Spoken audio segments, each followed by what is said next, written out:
Oke, terima kasih Bella. Hari ini siapa yang hadir? Semua hadir, Bu. Semuanya hadir, bagus sekali.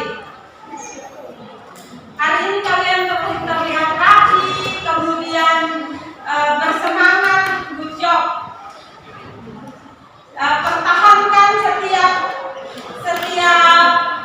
kegiatan kalian ini, kerapiannya semuanya dipertahankan agar kalian bisa hadir di sekolah ini tiap harinya. Kalau jaga kesehatan, kemudian rapi, tidak jajan sembarangan, itu pasti kalian akan sehat selalu. Oke, masihkah ada yang mengingat pembelajaran di minggu lalu? Masih. Pelajaran minggu lalu kita belajar tentang apa ya? Hak asasi manusia. Hak asasi manusia. Hak asasi manusia, ada yang masih ingat? Iya, silakan Bella. Hak asasi manusia adalah hak yang melekat pada diri seseorang dan itu sifatnya mutlak, tidak bisa dirubah oleh siapa.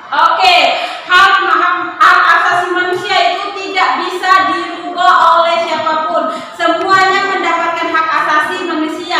Ada yang lain lagi? Jadi hak asasi manusia itu tidak dapat dibagi. Kemudian hak asasi manusia dimiliki oleh semua orang, baik itu orang yang cacat, orang yang pokoknya semua yang bernapas itu mempunyai hak asasi manusia. Maka bolehkah kita merampas hak hidup orang lain? Tidak. Karena apa?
internet, ada link di situ, link internet yang akan kalian akses sebagai sumber. Kemudian yang kedua, kalian akan menelaah tentang kasus-kasus pelanggaran hak dan peningkatan kewajiban warga negara dengan benar. Nah, itu tujuan pembelajaran yang harus kita capai ketika kita mengakhiri pembelajaran hari ini.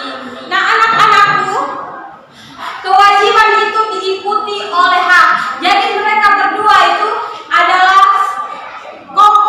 dua komponen yang tidak dapat dipisah-pisahkan.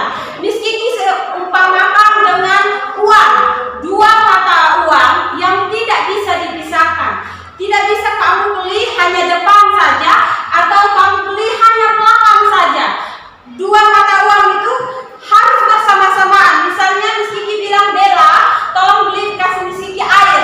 Nah, uang itu depan dan belakangnya dikasih bersamaan. Itu sama dengan hak dan kewajiban. Artinya bahwa hak dan kewajiban itu jalannya bersamaan, tidak dapat dipisah-pisahkan. Bisa dimengerti? Bisa. Oke, mari kita lihat. Dari analogi itu, mari kita lihat video berikut ini. Saudara, nama pelaku pembunuhan ibu dan anak di Kupang akhirnya divonis hukuman mati, yakni Randy Pejide. Terdakwa pembunuhan terhadap Astri Manafe dan juga Lael Macal BE ini, Randy Pejide, divonis hukuman mati oleh majelis hakim. Putusan ditetapkan majelis hakim dalam persidangan yang berlangsung di Pengadilan Negeri atau PN kelas 1 Kupang pada Rabu 24 Agustus. Dalam dalil putusan yang dibacakan kedua majelis hakim menyatakan bahwa Randy telah terbukti secara sah dan juga meyakinkan melakukan tindak pidana pembunuhan berencana dan melakukan kekerasan terhadap anak yang mengakibatkan meninggal dunia. Untuk mengetahui informasi lebih lengkapnya, saudara, Anda tersambung bersama dengan kami dari Pekalu atau Kupang dan akan memberikan informasi lebih lengkapnya untuk Anda. Halo, Umberto, silakan dengan laporannya. Baik, rekan Nila dan Tribunal, saudara ini yang merupakan terdakwa pembunuhan ibu dan anak Astri Manafe dan Lael Macal di Kota Kupang divonis dengan hukuman mati oleh Pengadilan Negeri Jakarta Kupang. Putusan itu ditetapkan majelis hakim dalam sidang dengan agenda pembacaan vonis yang berlangsung di Pengadilan Negeri Kelas 1 Kupang pada Rabu 24 Agustus.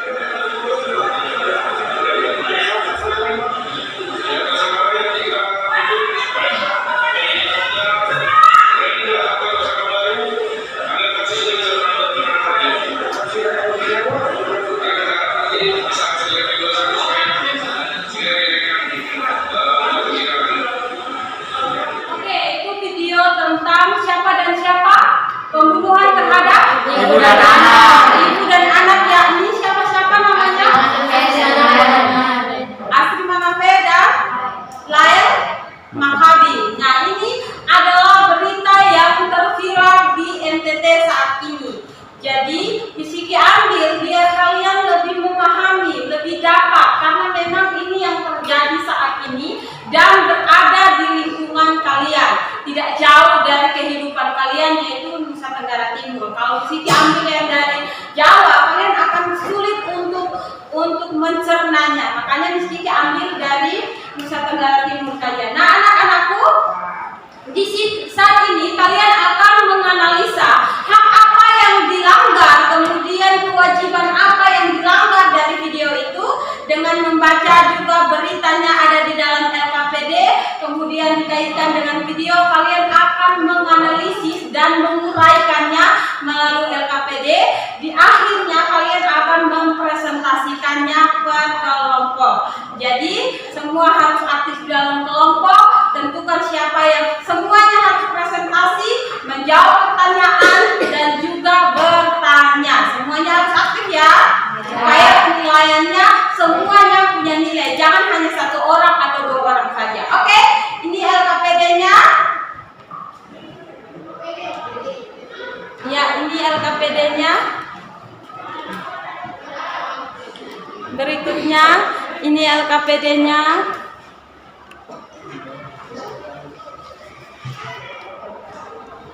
Oke, disilakan anak-anak untuk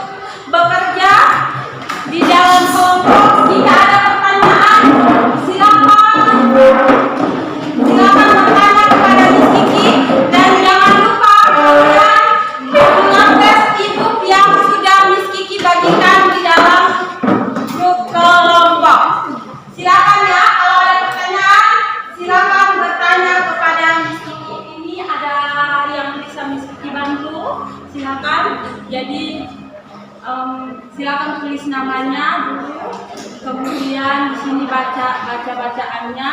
Ini pertanyaan nomor 1 ini kalian baca dari depan dulu, baru kalian bisa tahu keputusan jaksa terhadap Randi yang tersirat itu apa. Karena di dalam sini yang tersirat berarti tidak ada tulisannya di dalam. Untuk itu kalian harus baca dulu.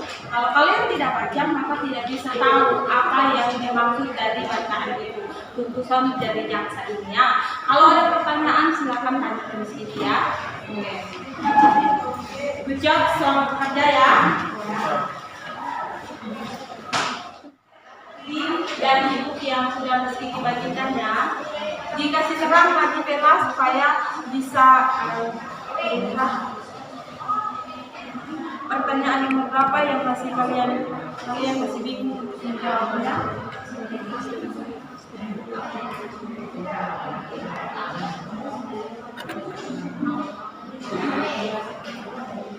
Pertanyaan nomor berapa yang kalian masih bingung jawabnya?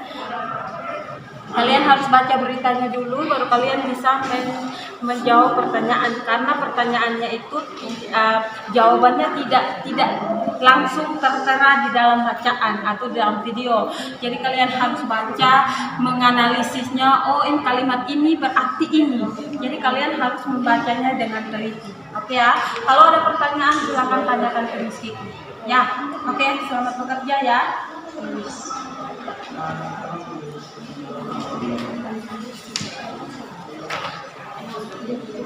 Kalimat.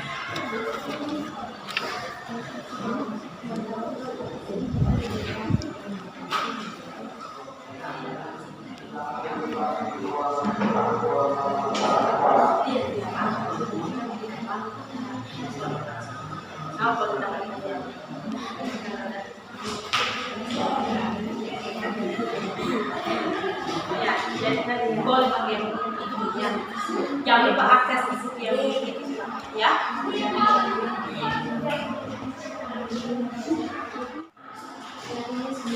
Ada pertanyaan nomor berapa? Nomor 3. Menurut pendapat kalian, apakah dengan pertimbangan belum pernah dihukum Randy boleh mendapatkan hukuman yang ringan? Nah, kalian pikirkan, Randy ini membunuh 2 orang, ibu dan anak. Di kalimat itu dia tidak pernah melakukan pelanggaran hukum sebelumnya. Menurut kalian membunuh dengan dia tidak pernah melakukan pelanggaran hukum, apakah bisa meringankan hukuman yang dia dapat? Dia sudah membunuh orang loh, 2 orang, anak kecil dan ibunya. Menurut kalian pantas dia, karena dia sebelumnya berkelakuan baik sehingga sekarang dia membunuh, pantaskah dia mendapatkan hukuman ringan hanya karena dulu dia pernah berbuat baik? Menurut kelompok kalian seperti apa? Itu inti dari pertanyaannya ya. Jadi kalian oke, boleh saja kan bisa dapat maaf, atau kalian tidak bisa karena dia sebelum 2 orang anaknya di bawah umur lagi. Jadi harus bisa mempertahankan juga ya. Oke, kita tepuk the best ya. Masih ingat tepuk the best? Asik. Oke, yang semangat tepuk the bestnya ya. Yang semangat tepuk the bestnya ya. Oke, tepuk the best. I am the best. You are the best. We are the best. Oke, ulang lagi. Tepuk the best. I am the best. You are the best. We are the best. Oke, silakan duduk kembali. Silakan kelompok 1 presentasi hasil kerjanya diikuti oleh kelompok 2, kelompok 3 dan kelompok 4. Disilakan. Terima kasih untuk waktu yang diberikan kepada kelompok kami. Kami dari kelompok 1 akan mempresentasikan hasil Di atas kemukakan tuntutan jaksa terhadap Randy yang tersirat. Jawaban, hukuman mati dibuktikan dengan kalimat vonis hakim ini sama dengan tuntutan jaksa yang menuntut hukuman mati. Artinya hakim menjawab tuntutan jaksa untuk memberikan hukuman mati pada Randy. Nomor 2, apa bentuk pengingkaran kewajiban yang dilakukan oleh Randy? Jawaban: Randi tidak menghidupi anak biologisnya. Randi tidak menjalankan tugas perlindungan terhadap anak kandungnya. Oke, berikutnya nomor 3. Menurut pendapat kalian, apakah dengan pertimbangan Dolu pernah dihukum, Randi boleh mendapatkan hukuman yang ringan? Mengapa? Jawabannya, menurut pendapat kelompok kami, pertimbangan Dolu pernah dihukum boleh saja menjadi acuan untuk Randi diperlakukan baik. Akan tetapi tidak boleh meringankan hukuman yang ia dapat karena ia telah melanggar HAM orang lain dengan menghilangkan nyawa Astrid dan lain. Yang keempat, dengan membaca berita di atas, kemukakan maksud dan upaya hukum lebih lanjut yang dikemukakan oleh Hakim Wari. Jawabannya, maksud dari pernyataan tersebut adalah seseorang tersangka yang keberatan atas vonis hukuman yang ia terima dapat melaporkan kembali pada pengadilan tinggi, yakni di tingkat provinsi untuk melakukan. Kalian berada di lingkungan sekolah, amati dan kemukakan angka kalian sebagai peserta didik agar menghindari perbuatan melanggar hak dan pengingkaran kewajiban warga negara. Jawaban yang pertama, menghindari perbuatan melanggar hak dapat dilakukan dengan cara: 1. Memahami hukum dengan cara belajar PPKN dan sumber belajar lainnya. 2. Memahami norma yang berlaku di masyarakat. Yang ketiga, mempelajari dan mengamalkan ajaran agama. Yang keempat, menjauhi sikap egois atau mementingkan diri sendiri. Dan yang terakhir, meningkatkan kesadaran sebagai warga negara yang mempunyai hak dan kewajiban dalam suatu negara. Selanjutnya, menghindari pengingkaran kewajiban warga negara bisa dilakukan dengan cara: 1. Meningkatkan rasa kebersamaan di dalam keluarga. 2. Saling menghormati dan menyayangi antara anggota keluarga. 3. Berangkat tepat waktu agar tidak ketinggalan pelajaran. 4. Menghindari menyontek atau berbuat curang ketika ulangan. Dan yang terakhir, menghormati seluruh warga sekolah dengan baik. Demikianlah hasil presentasi dari kelompok kami. Mungkin ada teman-teman kelompok yang ingin memberikan pertanyaan. Waktu saya berikan. Oke, silakan kalian yang mau memberikan pertanyaan kepada kelompok 1. Mungkinkah ada yang tidak dipahami dari penjelasannya mereka? Silakan bertanya. Silakan. Ada yang belum paham? Serja mau bertanya. Silakan Serja. Ya, Serja duluan. Ya, silakan. Yang mana? Yaitu yakni nomor 7, bagian melanggar hak. Ya. Contoh real dari menjauhi sikap egois atau mementingkan diri sendiri. Oke, menurut kalian contoh real dari egois itu apa sih? Gitu.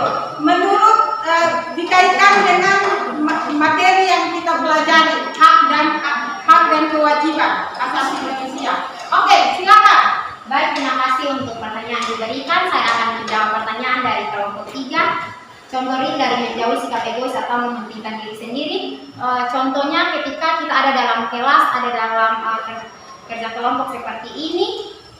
Dalam diskusi itu tentu kita akan mencari jawaban secara bersama-sama. Karena itu kita harus menghargai teman kita yang memberikan pendapat. Jangan hanya beranggapan bahwa jawaban yang kita berikan itu benar, sedangkan jawaban yang diberikan teman itu salah, karena itu sudah egois atau mementingkan diri kita sendiri. Oke, luar biasa jawabannya.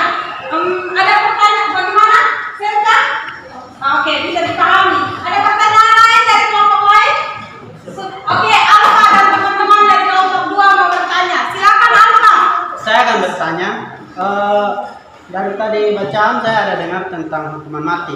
Nah, saya mau bertanya tentang hukuman mati. Kira-kira hukuman mati itu dong buku secara kemana? Apakah ditembak mati atau dipenjara sampai mati? Iya. Menurut kelompok kalian hukuman mati itu dipenjara sampai mati ataukah ditembak? Yang pernah kalian ketahui? Baik, terima kasih untuk pertanyaan dari kelompok 2. Saya akan memberikan jawabannya. Hukuman mati yang kami maksud adalah bukan dipenjara sampai mati, karena kalau dipenjara sampai mati itu namanya penjara seumur hidup. Ya, kalau hukuman mati yang kami maksud adalah pelaku yang akan dihukum mati itu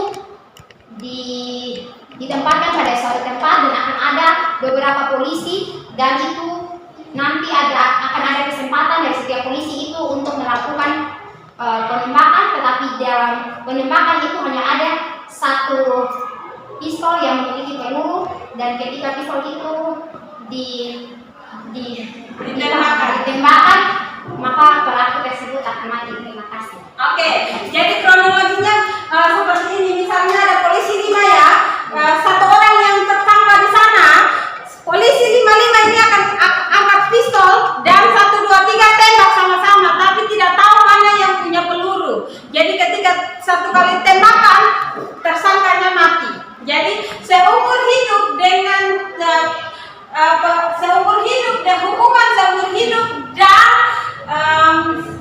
penjara, hukuman mati itu beda. Seumur hidup artinya seumur hidup dia di dalam penjara sampai mati juga sih, kan seumur hidup kan. Tapi kalau hukuman mati ditembak sampai mati, dia tidak ada kesempatan hidup lagi. Itu terjadi pada bandar narkoba. Kemudian pembunuhan massal itu bisa saja terjadi hukuman mati. Oke ya, itu sudah dijelaskan baik oleh Bella, luar biasa sekali. Mari kita berikan tepuk salut untuk kelompok 1. Tepuk salut. Salut, salut. Salut, salut. Salut. Oke, silakan kelompok 2 untuk presentasinya. Yang kelompok 3 dan 4 tolong dengar ya supaya bisa bertanya. Shalom. Shalom. Selamat pagi teman-teman. Selamat pagi Ibu. Selamat pagi. Ya, kami akan mempresentasikan hasil diskusi kami dari kelompok 2. Nomor 1, dari bacaan di atas kemukakan tuntunan jaksa terhadap Randi yang tersirat. Jawaban, hukuman mati. Dibuktikan dengan kalimat vonis, hakim ini sama dengan tuntunan jaksa yang menuntut hukuman mati. Artinya, hakim menjawab tuntunan jaksa untuk memberikan hukuman mati kepada Randi. Nomor 2, apa bentuk pengingkaran kewajiban yang dilakukan oleh Randi? Jawaban, Randi tidak menghidupi anak biologisnya. Randi juga tidak menjalankan tugas perlindungan terhadap anak kandungnya. Oke. Dan nomor 3 akan dibacakan oleh teman saya. Ya. Nomor 3, menurut pendapat kalian, apakah dengan pertimbangan belum pernah dihukum, Randi boleh mendapatkan hukuman yang ringan? Mengapa? Menurut kami, Randi tidak boleh diberi hukuman ringan atau diacuhkan begitu saja, karena dia sudah membunuh 2 orang dan juga merebut hak hidup dari ibu dan anak tersebut. Nomor 4, dengan membaca berita di atas, kemukakan maksud dari upaya hukum lebih lanjut yang dikemukakan oleh Hakim Wari. Hakim Wari, seorang tersangka yang keberatan karena difonis hukum yang hukuman yang dia terima, dapat melapor kembali ke pengadilan tingkat provinsi untuk dibanding atau didiskusikan untuk mendapatkan keputusan lebih lanjut. Nomor 5 dan 6 disebutkan kepada teman saya. Baik, nomor 5. Jika kalian ada pada posisi hakim, kewajiban apa yang akan kalian berikan untuk memenuhi hak keluarga Astrid dan lain? Jawaban, menjatuhkan hukuman seadil-adilnya kepada Randi sesuai hukum yang berlaku agar keluarga Astrid dan Lair merasa adil dan sama di depan hukum. Nomor 6, setelah membaca berita di atas, kemukakan 5 bentuk pelanggaran hak dan pengingkaran kewajiban warga negara di sekolah yang pernah kalian lihat. Jawaban, A. Tindakan kekerasan kepada siswa secara fisik. B. Tindakan kekerasan kepada siswa secara verbal. C. Memilih-milih dan membedakan-bedakan teman. D. Tindakan diskriminatif guru terhadap siswa. E. Tindakan perundungan atau bullying kepada siswa. Pengingkaran kewajiban. A. Siswa tidak mengikuti kegiatan belajar mengajar. B. Siswa tidak mengerjakan tugas yang diberikan. C. Guru yang tidak mengajar sesuai jam yang tertera di jadwal. E. Datang ke sekolah dengan terlambat. tidak mematuhi tata tertib yang berlaku di sekolah. Nomor 7 dibacakan oleh teman. Ya, baik, saya akan melanjutkan nomor 7. Saat kalian berada di lingkungan sekolah, amati dan temukan langkah kalian sebagai peserta didik agar menghindari perbuatan melanggar hak dan pengingkaran kewajiban warga negara. Ya, yang pertama, menghindari perbuatan pelanggaran hak dapat kita lakukan dengan cara yang pertama itu memahami hukum dengan cara belajar PKN. Ya, karena PKN juga banyak belajar tentang hukum dan juga pelanggaran. Yang kedua, memahami norma yang berlaku di masyarakat. Kita juga harus mendalami norma-norma yang berada di masyarakat agar kita tidak kelewatan. Yang ketiga, mempelajari dan mengamalkan ajaran-ajaran agama. Ya, itu mungkin sudah biasa untuk kita, untuk yang biasa pergi gereja. Yang keempat, menjauhi sikap egois dan mementingkan diri sendiri. Yang kelima, meningkatkan kesadaran sebagai warga negara yang mempunyai hak dan kewajiban dalam suatu negara. Untuk yang kedua, menghindari pengingkaran kewajiban warga negara. Itu kita harus lakukan dengan menghormati dan menyayangi antar anggota keluarga. Yang kedua, tidak menganggap remeh aturan dan pemerintah yang berlaku di keluarga. Yang ketiga, meningkatkan rasa kebersamaan di dalam keluarga. Yang keempat, mengingatkan atau menegur sesama anggota keluarga jika ada yang berbuat salah. Yang kelima, berangkat tepat waktu agar tidak ketinggalan pelajaran. Yang keenam, menghindari contekan atau berbuat curang ketika ulangan. Yang ketujuh, mengerjakan tugas maupun PR dengan baik. Yang terakhir itu yang paling penting, yaitu dengan menghormati seluruh warga sekolah dengan baik. Oke, sudah? Sudah. Ya, luar biasa. Mari kita berikan tepuk tangan kepada kelompok 1. Ada pertanyaan kelompok 2, ada pertanyaan dari kelompok 1, 3, dan 4. Silakan. Ada. Ya, silakan Maya. Maya mau bertanya kepada kelompok 2. Terima kasih atas waktu yang diberikan. Saya dari kelompok 4 akan mewakili teman-teman saya untuk bertanya kepada kelompok 2. Dari nomor 7, menghindari perbuatan melanggar hak. Teman-teman memberikan contoh memahami norma yang berlaku di masyarakat. Coba teman-teman berikan satu contoh norma yang teman-teman pahami yang ada di masyarakat. Terima kasih. Oke, silakan kelompok 2 menjawab pertanyaan dari kelompok 4. Saya akan menjawab pertanyaan dari kelompok 4. Norma-norma yang berlaku di masyarakat itu ada norma kesopanan yang saya bisa jelaskan. Norma kesopanan dan juga norma agama. Ya, norma agama itu kita harus mendalami agar ketakwaan kita kepada Tuhan Yang Maha Esa itu lebih kuat dan iman kita kuat sehingga tidak mudah melanggar norma-norma. Oke, misalnya ya tidak maki itu kan agama. Kemudian dalam sosial tadi apa?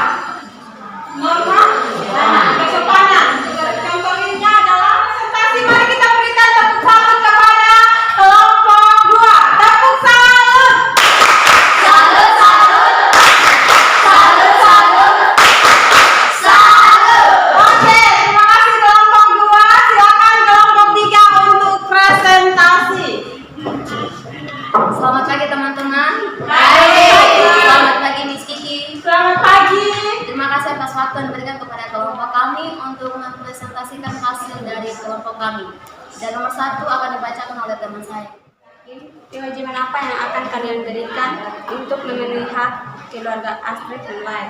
Jawaban, menjatuhkan hukuman yang seadil-adilnya karena yang dilakukan Randi sangat fatal karena melakukan pembunuhan berencana.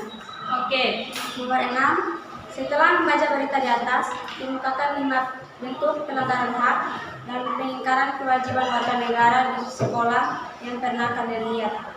Jawaban, tindakan kekerasan secara fisik. Yang kedua, membeda-bedakan teman seperti tidak berteman dengan teman yang berkekurangan. Yang keempat, pengingkaran kewajiban. Tidak menaati peraturan sekolah, contohnya tidak sisip dalam bagi laki-laki. Oke, perempuan juga ada tidak? Tidak ada. Oh, tidak ada. Oke, laki-laki saja. Berikutnya. Yang kedua, siswa tidak mengerjakan tugas yang diberikan oleh guru. Yang keempat, datang ke sekolah dengan terlambat. Nomor 7, saat kalian berada di lingkungan sekolah, amati dan kemukakan langkah kalian berbagai peserta didik agar menghindari perbuatan melanggar hak dan pengingkaran kewajiban warga negara. Presentasikan jawaban kami. Nomor 1, dari bacaan di atas kemukakan tuntutan jaksa terhadap Randi yang tersirat. Tuntutan jaksanya yaitu hukuman mati, dibuktikan dengan kalimat vonis hakim ini sama dengan tuntutan jaksa yang menuntut hukuman mati. Artinya, hakim menjawab tuntutan jaksa untuk memberikan hukuman mati pada Randi. Nomor 2, apa bentuk pengingkaran kewajiban yang dilakukan oleh Randi? Jawaban, Randi tidak menghidupi anak biologisnya. Randi juga tidak menjalankan tugas perlindungan terhadap anak kandungnya. Oke. Dan nomor 3 dan 4 akan dibacakan oleh teman saya. Nomor 3, menurut pendapat kalian, apakah dengan pertimbangan keluhan Randi hukum, Randi boleh mendapatkan hukuman yang bukan hukum seadil-adilnya kepada Randi sesuai hukum yang berlaku agar keluarga Astrid dan Nail merasa adil dan sama di depan hukum. Oke, lebih kuat suaranya, Kak. Nomor 6, setelah membaca berita di atas, kemukakan 5 bentuk pelanggaran hak dan pengingkaran kewajiban warga negara di sekolah yang pernah kalian lihat. Jawaban, A. Tindakan kekerasan kepada siswa secara fisik. B. Tindakan kekerasan kepada siswa secara verbal. C. Memilih-milih dan membeda-bedakan teman. D. Tindakan diskriminatif guru terhadap siswa. E. Tindakan perundungan siswa. Pengingkaran kewajiban. A. Siswa. Mari kita berikan tepuk tangan untuk kelompok 4. Itu hasil presentasinya. Mari kita berikan tepuk tangan. Iya, ada pertanyaan untuk kelompok 4. Disilakan. Kelompok 4. Ada pertanyaan dari kelompok 1, 2, 3 untuk kelompok 4. Disilakan. Ya, silakan Sofia. Baik, saya dari kelompok 2, saya akan bertanya kepada kelompok 4. Berikan contoh real dari tindakan diskriminasi guru terhadap siswa. Oke, diskriminasi guru terhadap siswa itu contoh realnya apa? Ya, Baik, saya akan menjawab pertanyaan dari kelompok 2. Tindakan diskriminasi guru terhadap siswa. Contohnya seperti mungkin dari teman-teman dari siswa, guru terlalu banyak memberikan tugas, maka siswa itu akan melakukan kejahatan kepada guru. Contohnya seperti mengerpesi ban motornya atau mungkin memaki guru. Itu adalah contoh dari diskriminasi. oke, itu contoh menurut Maya. Ada teman yang lain mau menambahkan? Diskriminasi, pertanyaan dari Sophia apa? Diskriminasi dari guru terhadap siswa. Dari guru Terhadap siswa. Kalian harus paham dulu, diskriminasi itu artinya apa? Diskriminasi itu artinya perbedaan perlakuan. Perbedaan perlakuan itu arti diskriminasi. Jadi kalau guru membeda-bedakan siswa, realnya seperti apa? Gitu. Realnya seperti contoh guru itu ada hubungan yang sangat dekat dengan siswa itu, maka dia akan memberikan nilai yang terbaik kepada siswa itu, dan yang lainnya mungkin akan jelek, nilai yang jelek. Oke, itu contohnya. Misalnya ya, Miss Kiki ini keluarnya dengan Maya. Maya ini pantule misalnya. Karena dia sepupunya Miss Kiki, kemudian walaupun dia tidak mampu di dalam kelas, Miss Kiki kasih dia 98 terus karena keluarga. Sedangkan Alfa yang tiap hari rajin, kemudian Alfa yang bertanya, Alfa yang menjawab, malah mendapatkan 91. Nah, itu disebut dengan diskriminasi. Oke, bisa dipahami Sophia? Ya,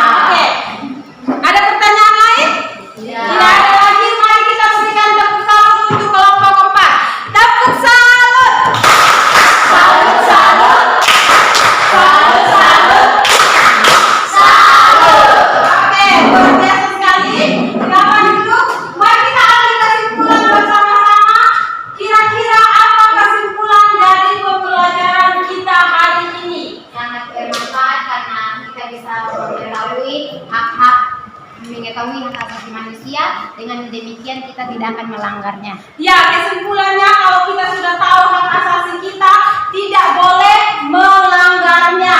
Ada yang mau kasih berikan kesimpulan lagi? Pendapatnya, silakan.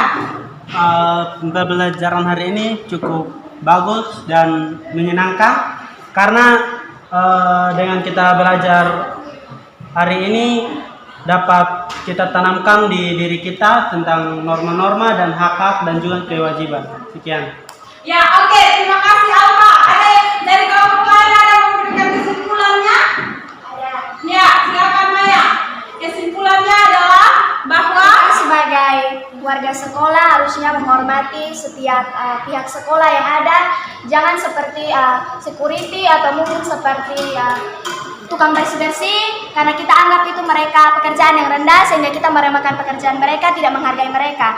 Makanya semua pihak sekolah harus kita hargai. oke, mari kita menghargai hak dan kewajiban semua insan yang ada di sekolah dan di lingkungan masyarakat. Karena tadi Miss Kiki bilang hak itu akan kewajiban akan diikuti oleh mereka seperti apa tadi Miss Kiki bilang?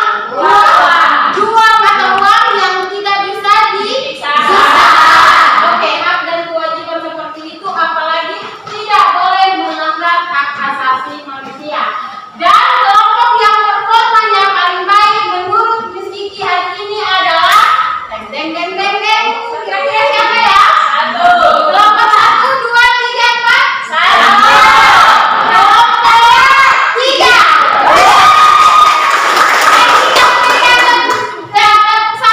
Kelompok 3 berdiri dulu. Luar biasa hari ini mereka mempresentasikan dan mempertahankan pernyataan mereka dengan luar biasa. Mari kita berikan tepuk salut untuk mereka. Tepuk salut.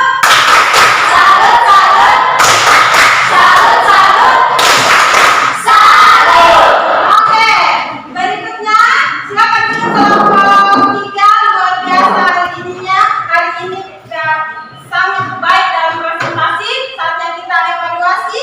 Silakan dikerjakan masing-masing. Jangan lupa membaca ya. Ya. Silakan dikerjakan. Silakan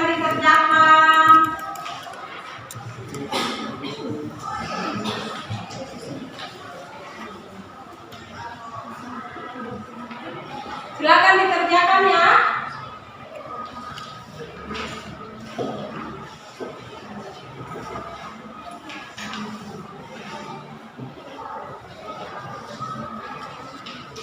Oke, silakan dikerjakan masing-masing.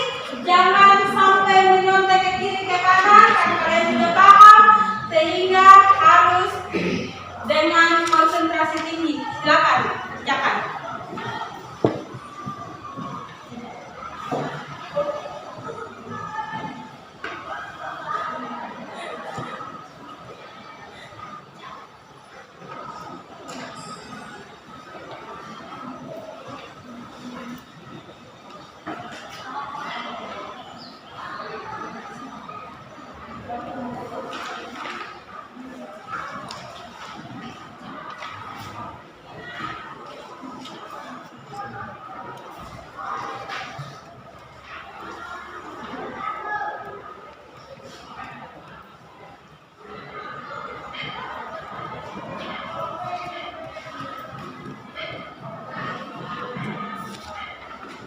Oke, selesai. Silakan.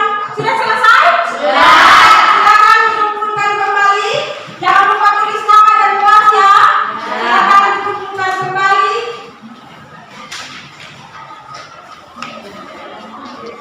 Oke, silakan kelompok sana.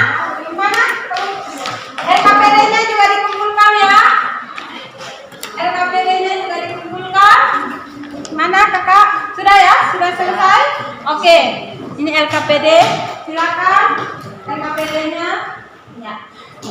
Oke, terima kasih kalian sudah luar biasa hari ini, sudah menjawab, sudah sangat aktif setiap misi kalian hari ini semuanya memberikan pendapat, semuanya presentasi dan aktif semuanya. Mari kita sama-sama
Yesus. Terima kasih untuk kebaikan hari ini Tuhan. Kami akan sangat bersyukur dan berterima kasih. Dan ini semua hanya karena kasih dan penyertaan Allah. Saat sebentar Tuhan, kami akan berpisah dari satu sama yang lain Tuhan. Tapi kami percaya bahwa Kau tidak pernah meninggalkan kami Tuhan. Berkati kami Tuhan, biarlah hari ini menjadi suatu berkat untuk kehidupan di depannya Tuhan. Berkati guru kami Tuhan Yesus, biar hamba-Mu selalu diberkati oleh Allah. Dalam nama Tuhan Yesus, haleluya. Glory haleluya. Amin.